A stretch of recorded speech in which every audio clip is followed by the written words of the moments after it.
जय श्री राधा रानी सरकार की, जय श्री कृष्ण भगवान की, जय श्री लक्ष्मी नारायण जी भगवान की, जय देवशयनी एकादशी व्रत की, जय सदगुरुदेव श्री बंसी वाले महाराज की। आज की इस विशेष वीडियो में हम आपको आषाढ़ मास के शुक्ल पक्ष की देवशयनी एकादशी व्रत की कथा को सुनाने जा रहे हैं। ये कथा श्री पद्म पुराण में दी गई है। तो कथा इस प्रकार से है। धर्मराज युधिष्ठिर भगवान श्री कृष्ण जी से कहने लगे हैं कि हे भगवान, हे सर्वांतर्यामी, हे प्रभु, आषाढ़ मास के शुक्ल पक्ष में कौन सी एकादशी होती है, उसका नाम और विधि कौन सी है, ये सब बताने की कृपा कीजिए। भगवान श्री कृष्ण जी कहने लगे हैं कि हे राजन, आषाढ़ मास के शुक्ल पक्ष की एकादशी का नाम शयनी एकादशी है। इसे देवशयनी एकादशी के व्रत के नाम से भी जाना जाता है। मैं उसका वर्णन करता हूँ। वह महान पुण्यमयी, स्वर्ग और मोक्ष प्रदान करने वाली, सब पापों को हरने वाली तथा उत्तम व्रत है।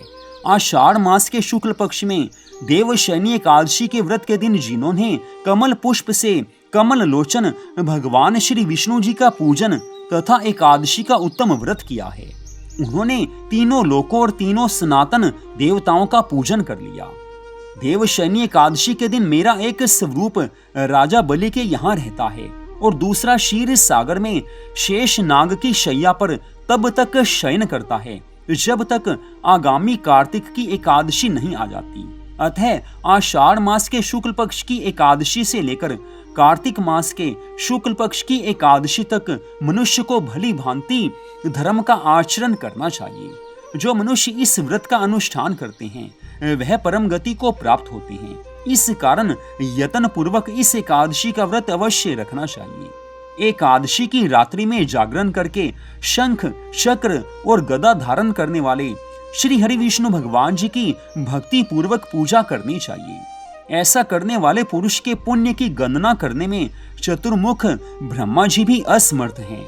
हे राजन, जो इस प्रकार भोग और मोक्ष प्रदान करने वाले सर्व पापहारी एकादशी के उत्तम व्रत का पालन करता है, वह जाति का चांडाल होने पर भी संसार में सदा मेरा प्रिय करने वाला है। जो मनुष्य दीपदान, पलाश के पत्ते पर भोजन और व्रत करते हुए चौमासा व्यतीत करते हैं, वे मेरे प्रिय हैं। चौमासे में अर्थात इन 4 मासों में श्री हरि विष्णु भगवान जी सोए रहते हैं, इसलिए मनुष्य को भूमि पर सोना चाहिए।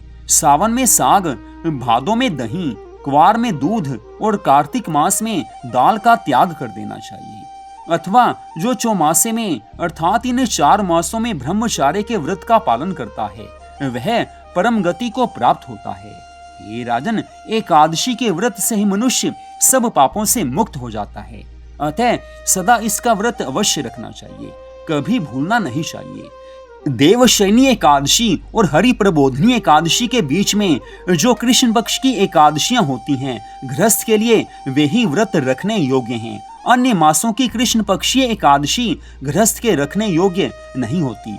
शुक्ल पक्ष की एकादशी सभी करनी चाहिए। तो इस तरह से भगवान श्री कृष्ण जी ने धर्मराज युधिष्ठिर से देवशयनी एकादशी के व्रत की कथा का वर्णन किया है। तो इस कथा को आपने सुना, आप सबका हार्दिक धन्यवाद। जय श्री राधा रानी सरकार की, जय श्री कृष्ण भगवान की, जय श्री लक्ष्मी नारायण जी भगवान की, जय देवशयनी एकादशी व्रत की, जय सदगुरुदेव श्री बंसी वाले महाराज की। जय जय श्री राधे, जय जय श्री राधे, जय जय श्री राधे श्याम।